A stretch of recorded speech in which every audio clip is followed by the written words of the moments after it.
Hello everyone. तो लो जी आ गया खेसारी लाल यादव जी और रक्षा गुप्ता का एक बहुत ही बेहतरीन वीडियो सॉन्ग जो कि फुल वीडियो सॉन्ग में रिलीज हो चुका है।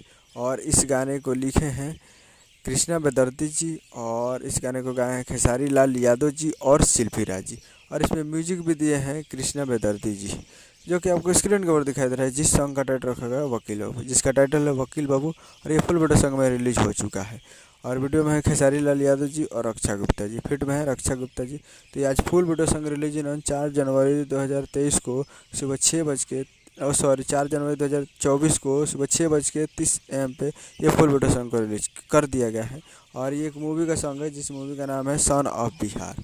और इस मूवी के काफ़ी बेहतरीन सॉन्ग है और फुल वीडियो सॉन्ग में आ चुका है। तो आप लोग अभी तक इस वीडियो सॉन्ग को नहीं देखे हैं तो आप लोग जाइए और जाकर फुल वीडियो सॉन्ग को captain watch hits present Bhojpuri YouTube channel पर जाकर देख सकते हैं। Captain watch hits present Bhojpuri YouTube channel पर जाइए और जाकर देखिए फुल वीडियो सॉन्ग रिलीज हो चुका है। उम्मीद करूँ कि वीडियो अच्छा लगा तो चैनल को सब्सक्राइब बेल आइकन से ताकि ऐसे खेसारी लाल यादव जी के लेटेस्ट न्यूज़ आते रहे। वीडियो अच्छा लगा तो वीडियो को लाइक कीजिए और चैनल को सब्सक्राइब कीजिए। मिलता है अगले वीडियो में, तब तक के लिए जय हिंद जय भोजपुरी।